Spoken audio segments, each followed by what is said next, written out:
The 2026 Atlanta Braves hit rock bottom last night, getting dominated by June's worst starter and losing the series opener 5-3. Let's talk about it, I guess.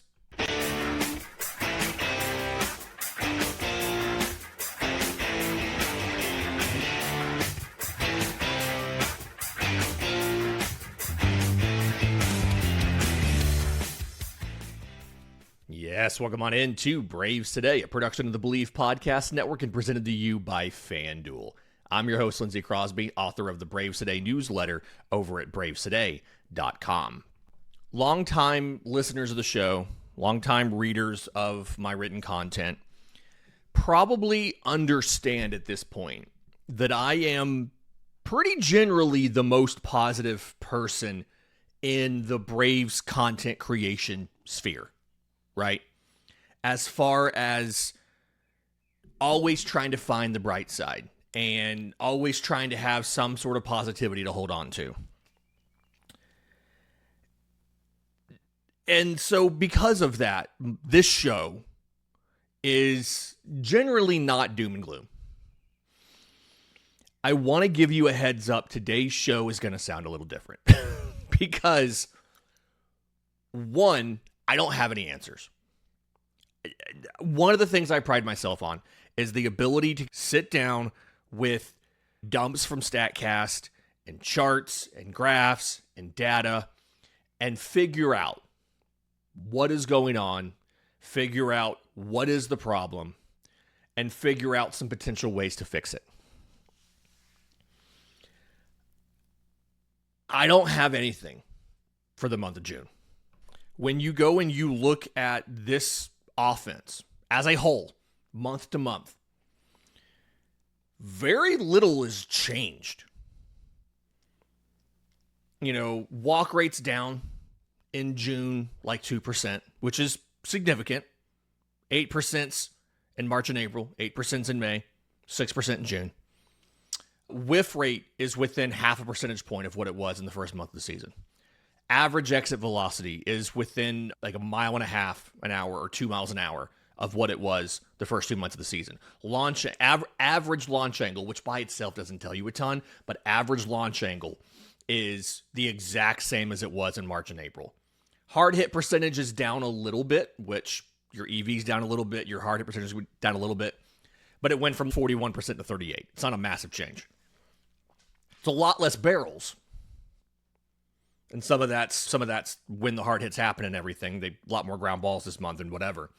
BABIP is the only real thing that stands out as like glaringly different. 252 for the month of June as compared to 308 for the month of March and April. But essentially, this is, for the most part, minus some injuries and things, the same guys that they had in March and April when they were fantastic. And they've been dreadful. And by dreadful, let me contextualize this for you. I talked about it a little bit yesterday. But at the end of June, I went last night and pulled what's becoming a viral tweet, which I never mean to do that. Here's the end of month offensive ranks. Runs scored, 30th. They scored 77. The next worst team scored 87. Home runs, 19. That's 30th. Batting average, 213. That's 30th. OPS, 599. That's 30th. Total bases, 249.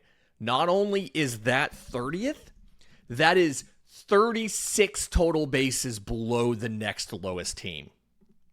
WRC plus, 65. That's 30th. That's 14 below the next lowest team. This is Atlanta's lowest OPS over a 23-game stretch since 2016. And shout out to Sean Coleman of Battery Power for doing this research here. Since 1973, there have been 3 occasions that a team had a full month OPS below 600 and ended up making the playoffs. The 1988 Dodgers did it in September and October combined. He's combined in September, October. The 2024 Royals did it in September and October. The 2025 Guardians did it in August. It's happened twice in recent history, but it's a terrible omen. And last night was perhaps the most egregious of their struggles. Okay. Matthew Liberatore was on the mound for the Cardinals to start this game. And he had a 5.56 ERA this season. So things have not gone according to plan. He's not, in fact, the next Max Fried like they thought he was a couple seasons ago when he debuted. But the 5.56 ERA, he'd have been happy to have that in the month of June. In the month of June, among all MLB starters who have thrown 15 or more innings, Matthew Liberatore's 10.34 ERA was the worst in the sport. His strikeout rate was 16.7%, and he allowed opposing hitters to bat .333. So what did he do last night? 5 innings, 1 hit ball, 9 strikeouts. He was statistically the worst starter in baseball this month, and he essentially dominated the Braves. He did walk 4, so it's not like Atlanta did not have base runners, but that almost made it worse.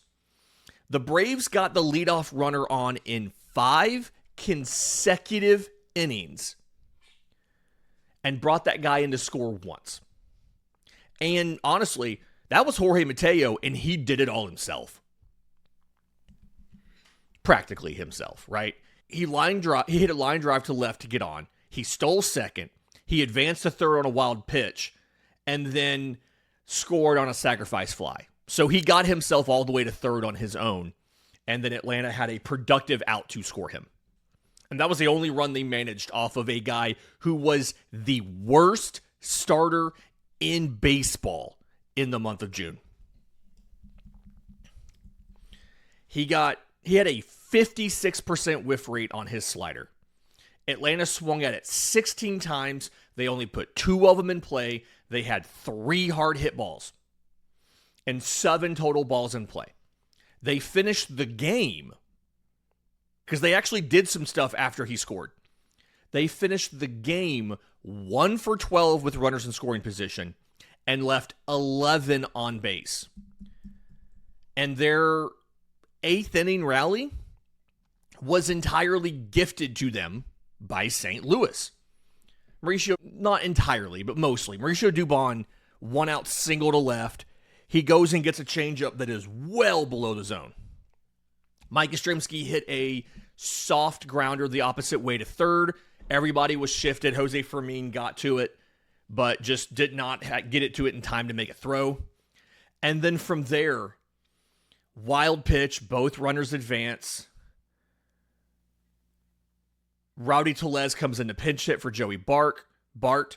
Another wild pitch scores Dubon. Tellez draws a walk. They let Ha-Seong Kim go run for him. Dom Smith goes to pinch hit for Jorge Mateo, which was dumb too. He draws a walk to load the bases for Drake Baldwin. Baldwin grounds out to second base, inning over. The only run Atlanta got was 2 singles. One of them was, I think I saw it was like 60 miles an hour. 2 wild pitches. Only run they got. Again, embarrassing performance. Pathetic performance. Not just in this game, the entire month. After the break, let's talk about what to do. Because there's a lot of things you can do. What could potentially work, and what would just be reshuffling deck chairs on the Titanic. We'll talk about that next, right here on Braves Today. But first, this episode's brought to you by our friends at IQ Bar. Our exclusive snack, hydration, and coffee sponsor, IQ Bar Protein Bars, IQ Mix Hydration Mixes, and IQ Joe Mushroom-Infused Coffees are the tasty, low-sugar brain and body fuel that you need to win your day. The Ultimate Sampler Pack's a great way to try all of the IQ Bar products and flavors. You get 9 IQ Bars, 8 IQ Mix Sticks, and 4 IQ Joe Sticks. And all IQ Bar products are clean label certified and entirely free from gluten, dairy, soy, GMOs, and artificial ingredients. With over 20,000 5-star reviews and counting, more people than ever are fueling their busy lifestyles with IQ Bar's brain and body boosting bars, hydration mixes, and mushroom-infused coffees. And the Ultimate Sampler Pack includes all 3. Right now, IQ Bar is offering Braves Today listeners 20% off of all IQ Bar products, including the Ultimate Sampler Pack, plus free shipping. To get your 20% off, text MLB to 64,000. That's MLB to 64000. That's MLB to 64,000. Message and data rates may apply. See terms for details. As you can imagine, the ideas are rampant on social media about what the Braves should do in this situation. And the problem here is a lot of the stuff that people are saying are emotional, reactionary decisions. And I get it. I'm not thrilled. I want to break some stuff too. But let's talk about what might actually do something and what would just be reactionary and dumb.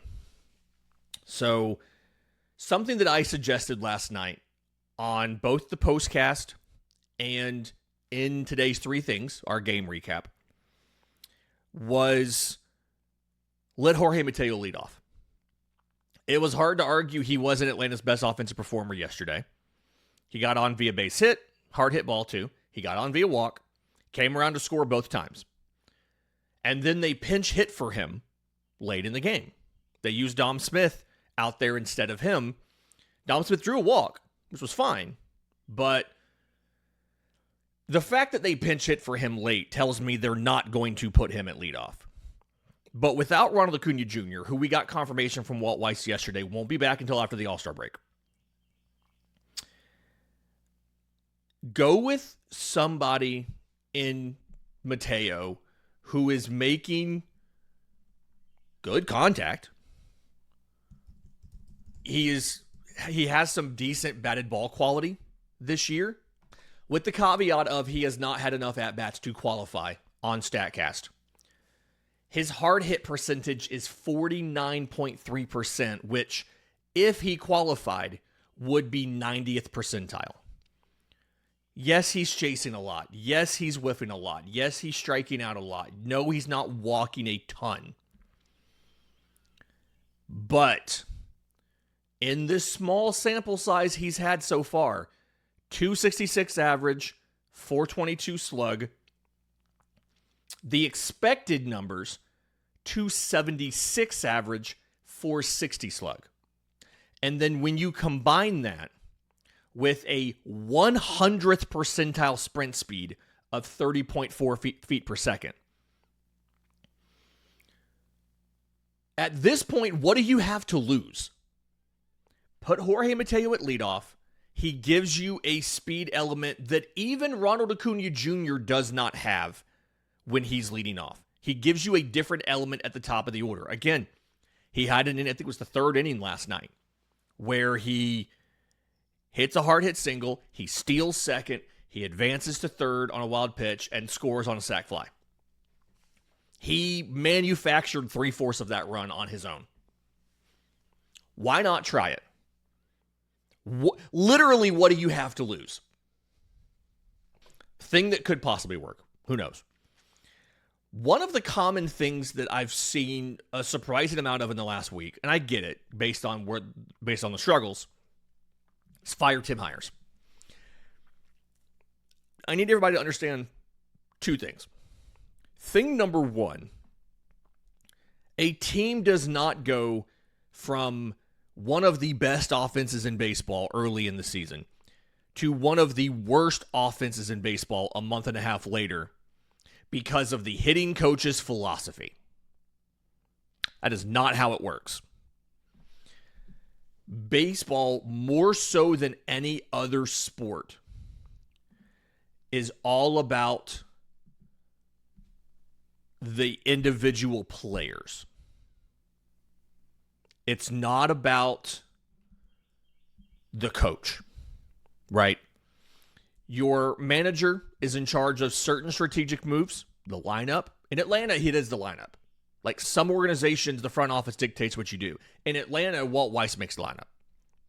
The lineup, when you go to the bullpen, and who you go to out of the bullpen, and overall managing the vibes of the team. That is what the manager and the coaching staff does.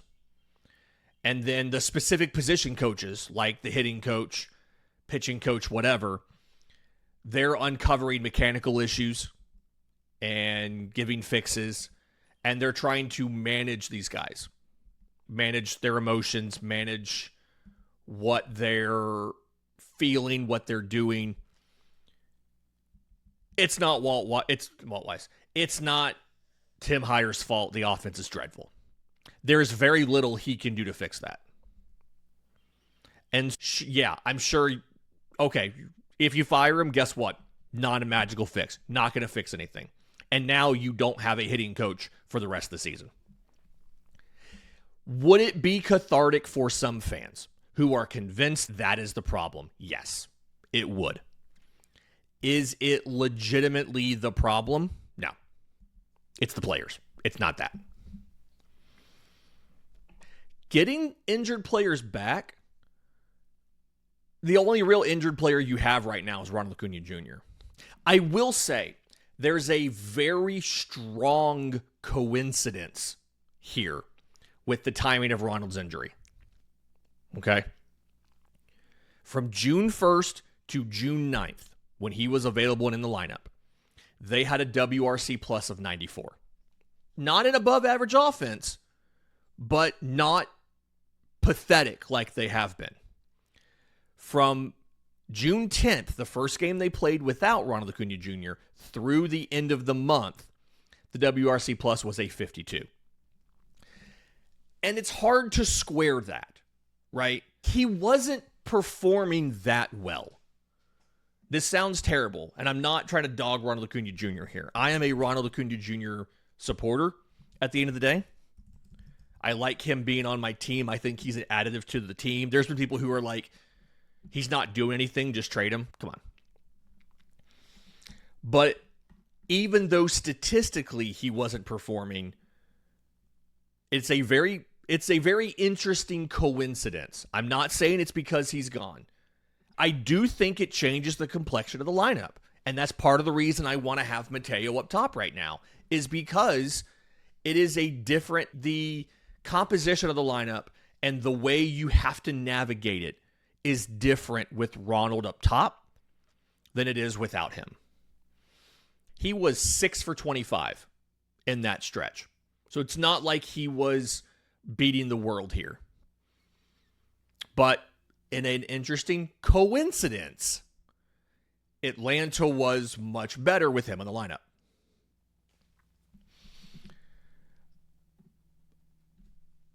Go ahead and make some roster changes. I think that's one of the things that you can do that, if anything else, maybe just for the vibes, right? Ha-Seong Kim, Rowdy Tellez, I don't understand why they're still here. We talked about this yesterday. I'm not going to go into super detail with this, right? You bring up a Brewer Hicklin. You bring up a Jim Jarvis. Let Mateo play short. You can even use Mateo some at third base if you want to give Austin Riley a day or give him a series off. Maybe you give him that Cardinal series off to end the before the All-Star break, and you send him home early. Let him have a week off. Hey, Austin, get some sleep. We don't want you to do anything physical for a week. Just rest and come back into it fresh. Mateo doesn't have a ton of experience at third base. I think he has 11 games in his career at third, but he's played a ton of short, and he has taken reps, including a couple games last year at third base. Let him play third. Give Jarvis a start at short. or give Dubon a start at short and start Hicklin in the outfield, like we talked about yesterday. Give Austin Riley a couple days off. They haven't given him a day off in a while. There are things you can do. And I'm not necessarily saying any of these will work. At this point, I don't know what will work. I genuinely don't know what to do. It defies all explanation. It defies all logic because it's mostly the same players. And we've talked about what's going on, right? We've talked about how the guys at the top of the order, for the most part, are continuing to be themselves. They're not hitting like stars, but they're not playing terribly, right? They're doing their job. They're holding their own. They're hitting their weight. And it's the rest of the order that just can't seem to do anything, right? Matt Olson, 315 in the month of June. 855 OPS. He has 4 home runs, which is a lot less than we would expect him to have. But he's doing okay, right? Mauricio Dubon's been the big one. 307 average, 878 OPS. 5 home. He leads the team in home runs in the month of June. Not the guy I would have expected to be leading the team in home runs in the month of June. Ozzie Albies hitting 274, right? Michael Harris, 257. He's not great, but he's not terrible. OPS is just under 700. So a little step back, but still, he's still doing stuff. It's everybody else. Drake Baldwin, 063 in the month, right? Because he had that massive... He finally broke that hitless streak. He was like 0 for 36. He broke it last night. But Mike Yastrzemski, 8 for 54. He's batting 148. Dom Smith, 10 for 56. He's batting 179. Both those guys have OPSs in the high 4s, low 5s. Rowdy Tellez is 2 for 10. Again, I don't understand why we're carrying Rowdy Tellez. Some guys are trying to help. Eli White's 8 for 38. He's got a homer and 2 doubles. He's hitting 211. But they're not getting the contributions from down the middle and bottom half of the order like they were getting early in the year. And again, it's frustrating. At this point, I don't know what to do. I wrote a piece this morning for the newsletter trying to start looking at different unconventional trade options, right? Not just trying to say the usual what everybody else is saying, but hey, here's some targets that I think would make a lot of sense, and let's talk about it. Talked about Young-Hoo Lee of the Giants and how it would make a lot of sense to take on the rest of his contract from the Giants if they made him available, right? But it doesn't matter who you trade for when 2/3 of the lineup is struggling. You got to get Baldwin hitting again. You got to get Ronald back. And if you can do that, and all of a sudden you're 6 deep in the lineup, maybe you've got a shot to weather the bottom of the order and whatever they're not able to give you, right?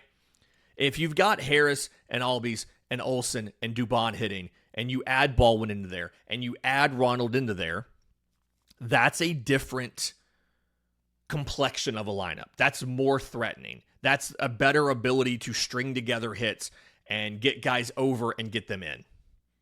You don't have to rely on one dude manufacturing the entire run. It's the best I can come up with right now.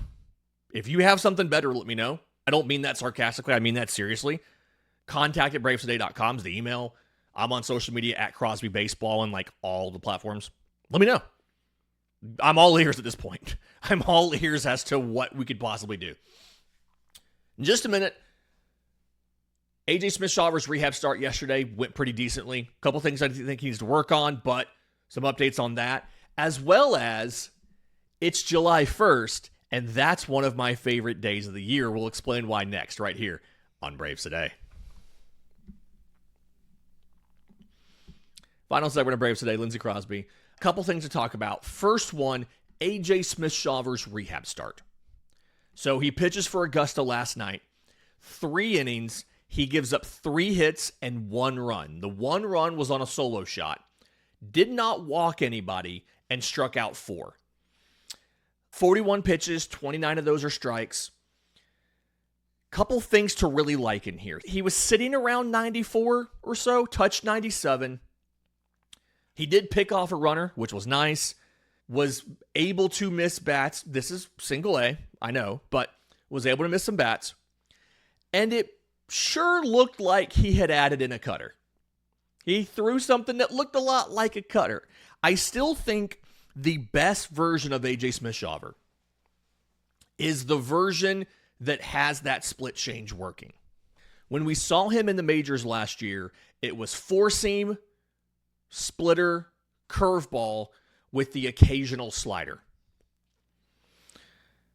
Him adding in that cutter gives him another way to just avoid barrels and keep hitters off balance. And I do think specifically having that can potentially help him against lefties.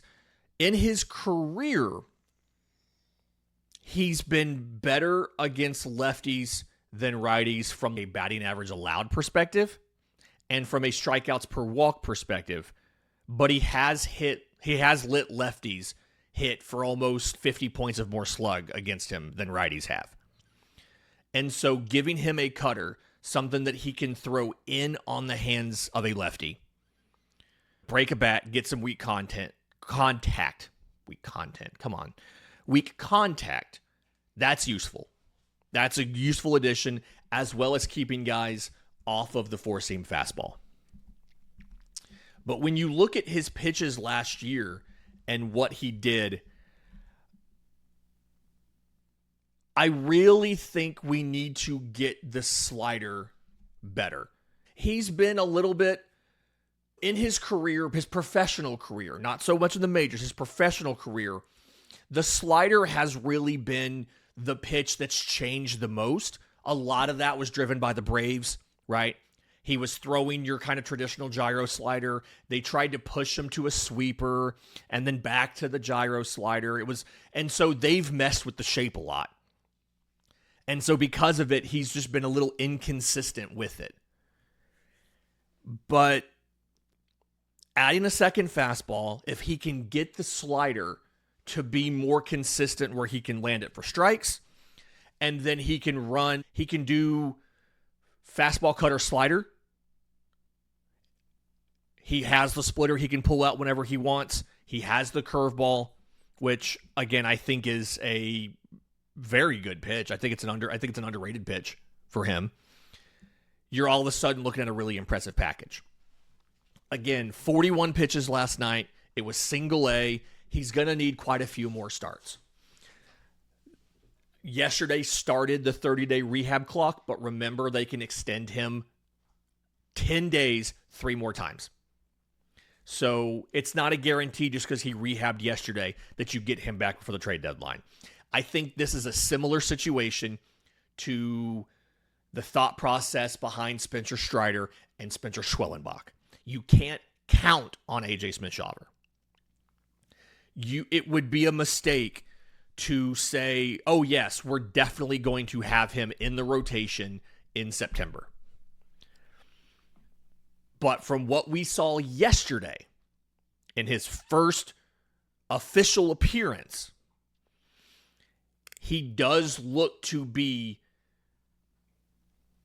maybe farther along than expected and like he could contribute in some way.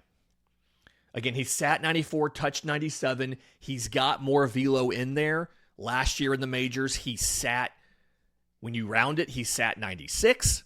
So there's a little more velo to come still. But I thought the locations looked okay. Again, he didn't walk anybody. It was single A hitters. They expand the zone a lot. So that's a concern. Is can they keep this up? Can he keep this up as he gets facing better hitters? But you feel good about that. Side thing here, wrapping this one up. I am a fan of June 1st. Those of you who have listened to the show and read my content for a long time know I'm a money guy. My day job is in finance and all of that. Today is Bobby Bonilla Day. And for those of you who do not know about how great Bobby Bonilla Day is, in January 2000, the New York Mets released Bobby Bonilla. And today, 63-year-old Bobby Bonilla will get a check for $1,193,248.20. It started on July 1st, 2011. He'll do it every single year through July 1st, 2035. He had $5.9 million left on his contract when they released him in January 2000. And they agreed to start doing annual payments at 8% interest of $1.19 million a year for 25 years instead of just paying him the $5.9 million.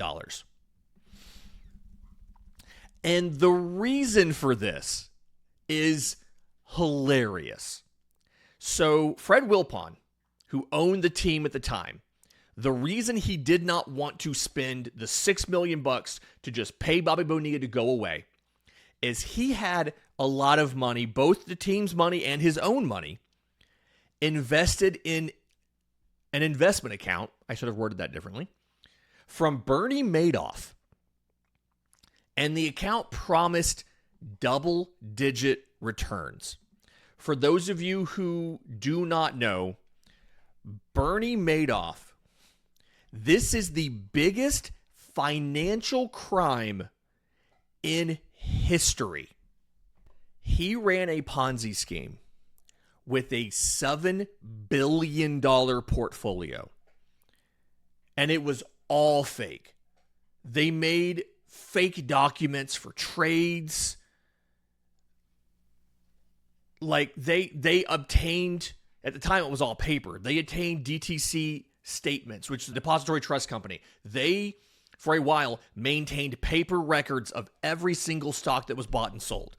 They obtained real statements, copied them, had a programmer make custom coding and everything to replicate their unique font and everything so that they could, everything was fake about this. Every single thing was fake. All the new investors that were signing on to the firm were just going to pay back the original investors who had to get their returns. The entire thing was fake. It is the largest financial crime in history. And in 2008, when the financial sky was falling, a lot of investors wanted to withdraw their money because they were just worried about the market in general. And he had $1.5 billion in withdrawal requests, and they only had $300 million in the bank. He was sentenced the next year to 150 years in prison, and he died in 2021 at the age of 82. Natural causes, just old age kind of stuff. He died at the medical center. It's not like he was murdered in prison or anything. But because of that whole situation, because Mets ownership was invested in a Ponzi scheme, Bobby Bonilla now gets $1.19 million a year every single year and will do it through 2035. It is hilarious. Now, here's the thing. He's not the first player to have deferred money. The Braves even had a terrible deferral on their books themselves. In 1984, the Braves signed Bruce Sutter, who's a closer, to a 6-year, $9.6 million contract. They deferred 50% of the money at 13% interest. So starting in 1992 and running through 2022, which is the year that Bruce Sutter died, by the way, they paid him $1.12 million a year and then had to pay a final installment, a balloon of $9.1 million in year 31 in 2022, the year that he died. 6 years, $9.6 million. They deferred half of it at 13%. There are significantly more egregious deferrals than what Bobby Bonilla had. But the circumstances behind why Bonilla had the deferral and how it's the Mets and LOL Mets is why we have Bobby Bonilla Day. And as a money guy, who's a baseball guy, a big baseball guy, I love Bobby Bonilla Day. And so I just wanted to share my joy. This has been a very depressing and sad episode, being honest. So I just wanted to share a little bit of my joy behind how the owner of the Mets was caught in a Ponzi scheme. And so because of that, there's a 63-year-old baseball player today who's going to get a check for $1.2 million. He has not played baseball in a very long time, and he's going to get more money in salary this year than Drake Baldwin will. It's hilarious. That's all I've got. That'll do it for Braves today for Wednesday, July 1st. Let's hope that things change now that the month has changed. I'll be back this afternoon with the scouting report for Game 2. Ronaldo Lopez is the starter for Atlanta. Walt Weiss said yesterday the goal is 5 innings for him. We'll see what he does. If they don't need Hurston Waldrop tonight, he'll be a candidate for a start tomorrow. I honestly, this is side note, I honestly think they need to just tell Waldrop you're starting on Thursday, right? I hate when they take a young guy who's not used to being in the bullpen and kind of jerk him back and forth like this. He doesn't know when he wakes up this morning if he is a starter tomorrow or a reliever today. Take the guys who have been relievers before. Let Grant Holmes do something like this. Hurston Waldrop is a young player trying to come back from injury. Tell him, let him plan to be a starter on Thursday. It's small. It doesn't fix the biggest problem for the Braves, but come on. There's a better way to do this. Anyway, that'll do it for Braves Today. Please like the video. Please subscribe both here and at bravestoday.com. We've actually had some paid subscribers cancel recently because the team is so bad. And I guess they feel like if they take money away from me, that hurts the team. I don't know. But anyway, subscriptions would be great. Tell your friends about Braves Today, both podcast and in written form. And we'll talk to you next time.